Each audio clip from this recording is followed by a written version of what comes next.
G'day guys, welcome back to Alliance War. This is Season 26, War number 11. We're up against PYCB. Now, we've come against these guys a few times. The last time was actually War number 11, same war of Season 24, so 2 seasons ago. And it was actually a draw. So we were definitely expecting a tight contest today. And I said at the start of last war that we had to win these last 2 to get Platinum 1. So this was such an important war for us. Probably the most important war for the season in the whole context of where we're going to end up. Now, we're going to be rolling with the exact same team as we did last war in Warlock, Archangel, and Dr. Octopus. Starting off here with an Abomination. Never seen this guy here. I don't think I've seen A-Bomb anywhere, really, as a defender. I'm not like, all he does really is force you to bring someone who can handle his poison. But yeah, he's going to go down super easily with Warlock. We're just going to spam heavies, let the degen do the work, and keep his power in check. We are getting a few fatigue debuffs on us, and we just want to keep those at bay for the most part, so that this fight doesn't go too long. And yeah, he went down in like 40 seconds, super simple fight. Now next up we have a Mixmaster Apocalypse, which is a fight that screams Warlock. Now, I went in expecting this Apocalypse to not be running Willpower, because Willpower makes this fight so much easier for Warlock, since once he's infected, he's just pretty much constantly power draining for the whole fight. I don't know how I don't know what I was doing at the start. I was ate a heavy attack just randomly, and he actually was running Willpower, so that was really good for us. And we boosted up quite a bit. You see, we're actually triggering Protect on our medium attacks even. So yeah, I think I had like a 30% boost active as well as an attack boost. But we're able to remove Protect with our heavy attack because we're Protect as an attacker, so that inflicts bleeds, and any damage over time debuff you inflict as a Protect attacker removes Protect on the defender. So he's halfway down. He hasn't thrown a special for the entire fight, even though he's got Power Focus 1. We're just letting that Power Drain do the work with the armor breaks and the stuns, and it's just working absolute wonders. You can see how insane of an Apocalypse counter Warlock is if that Apocalypse is running Willpower, which obviously this one is. I have recorded a fight against an Apocalypse here without Willpower, and it went pretty well. You just have to eat more specials, basically. He's 8% left. He's got 8% left. He hasn't thrown a special yet. And we finished him off with a special too. He didn't throw a single special in that fight. It was insane. That was such a massive health pool Apocalypse down in like just over a minute with Warlock. And we were running suicides at that point. We were. Given up 4 deaths at this point. Not terrible. They had a really good start to this war. They've only done 26 fights so far, but they're still deathless at this point. So yeah, it wasn't a great start, but it was semi-acceptable. But we really, like I said, we just really had to win this war. So next up we have a Hit Monkey on the Footloose node. We have taken this Hit Monkey before with Omega Red. It went okay. Before I made a big mistake and we ate the special 2, but that could have easily been avoided. Omega's a great counter, and so is Archangel. The only thing is, Force of Will means Hitmonkey isn't, or he is immune to ability accuracy reduction, so our Neuros actually won't reduce his ability to purify or evade or whatever, or activate Footloose. They're just there to provide damage, and we do have the guidance boost so that he doesn't shrug any of our stuns. And you see those Neuros are doing such good work, and he goes down. We finish on a full yellow bar.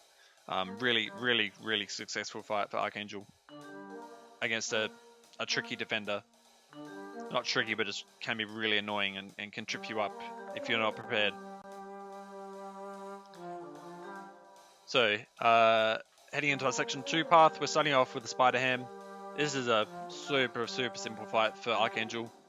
Once we get those Neuros up, we are Sig 200, so each Neuro will be reducing his ability accuracy by 40%. So he's not going to be evading at all in this fight. He only has a chance to evade once he gets 6 of his Spider Nonsense charges. You see those are building up. He's got 3, now 4. So those build up when we have at least a bar of power. So he could be evading here, but because of those neuros, there's no chance. And we just finish him off there with a couple taps. Barely take a scratch. And then we're up against a champ we've fought. This is the 4th time we've fought him here, I think. I think it's the 4th time. And the same issue happened against this Havok as it did last war. I was just getting, I think we get it in this combo. We just get a random plasma debuff on us. I have no idea where this debuff is coming from. I'm sure at this point that it is a bug now, because I've asked around. I've asked plenty of people. They have no idea where it's coming from, because he's only meant to. We're only meant to get plasma debuffs when he reaches 10 and he tries to get another one, or if we bleed him. Neither of those two things happened. It's got nothing to do with whether we're armor broken or anything. Whether we have an armor up buff or not, that doesn't matter. And it happened again. You see, we've got 2 debuffs on us now, just from that stupid bug. And if he gets 3, he's going unblockable for the whole fight, and we can't get rid of it.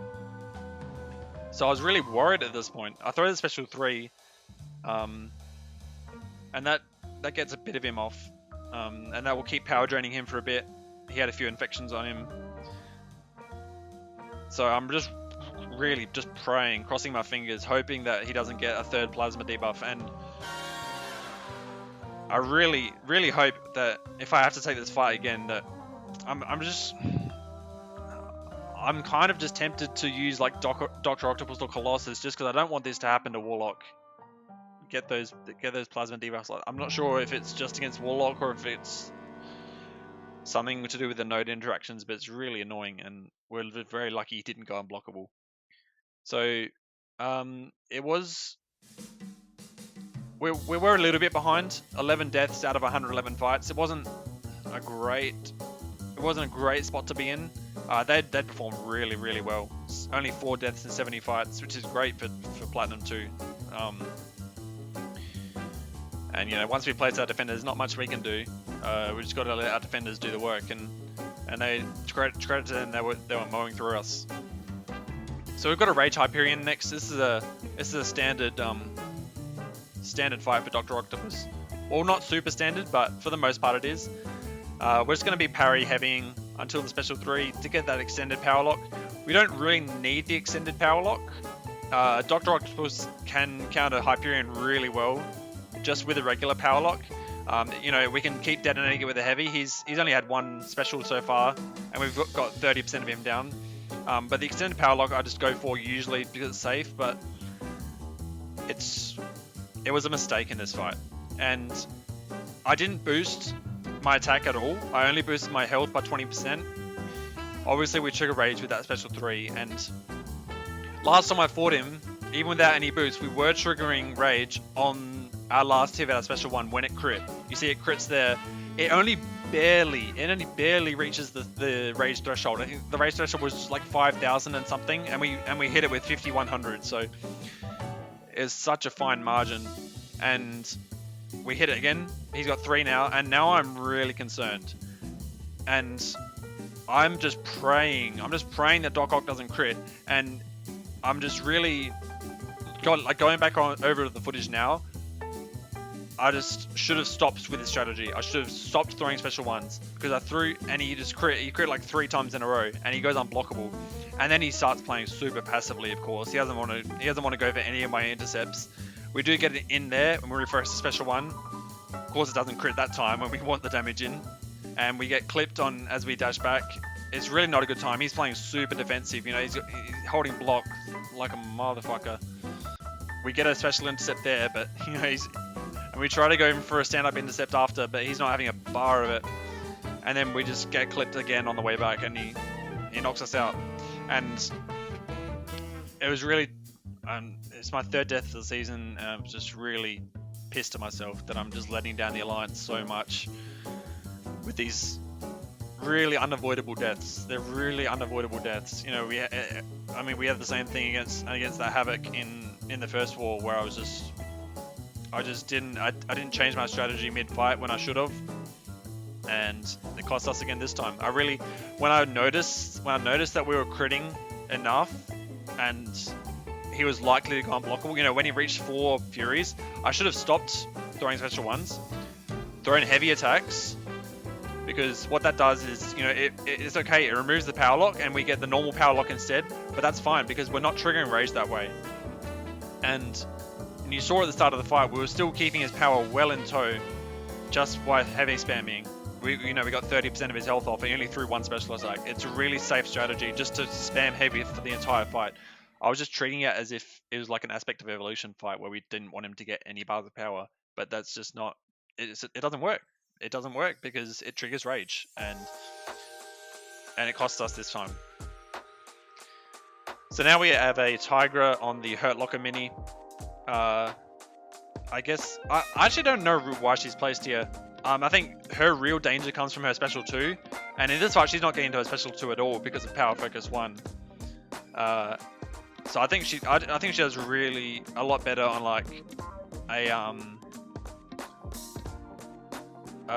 encroaching stun node or something like Power Focus 2, or even the next node after this, or maybe not so much, but like Power Focus 2 or whatever aspect of evolution, because her special 1 is a joke. Her special 1 is a joke. Her special 2 is definitely avoidable. I can dodge it pretty comfortably, but it's much harder to deal with than the special 1. But so Archangel just absolutely wrecked that fight. And now we have the redemption fight for Doc Ock. So yeah, it's our final fight for the war. This is, I think we had 8 fights this war in total. So we're just gonna back off at the start, get that power lock on, and this is the fight. We're just going to incorporate the same strategy that we did for that hype fight pretty much. But obviously that strategy that we use here, we shouldn't have used for the hype fight. We should have stuck to a different strategy for the hype fight because that didn't work. And we could have used like an invuln to be extra safe or a power start 1, but I'm comfortable enough with Doc Ock that we didn't need it. And yeah, it is the first time we fought Sim Supreme here, but it's pretty similar to fighting Sorcerer Supreme here, and arguably easier because his specials are much simpler to deal with. The only thing is you don't want to accidentally trigger Dex when you have a stagger on you and he's in the cunning phase.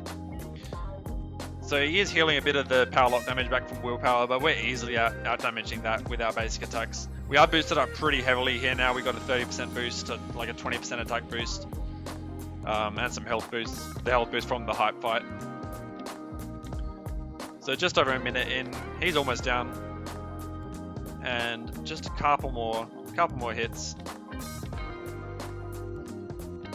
Such a textbook fight for Doc Ock, and he just does super well for this node against most champs you see here.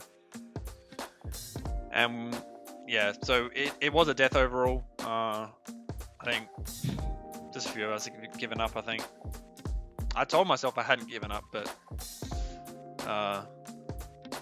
yeah, that hype fight was so dodgy, man. So yeah, we took 8 fights this war, did die once, which is a real shame. It means it's our worst season. It's our worst season in this alliance, and yeah, it's indicative of our performance as a whole of the alliance. We just had a rough season with everyone leaving, including our leader and several officers. And I expected to slip, but I still thought we could clench P1, but obviously that's not the case. But I definitely think we can get back next season, definitely. Or it would depend on what changes are coming, because I expect there's going to be big changes to Alliance War. You know, there's going to be a 4-week off season, which I'm looking forward to. Definitely need a 4-week break, and I definitely have high expectations for the future of Alliance War. But yeah, thank you guys for watching this war video. I hope you enjoyed. I hope you enjoyed my death. But yeah, that's going to do it for today, and I'll see you in the final war for the season. Peace out.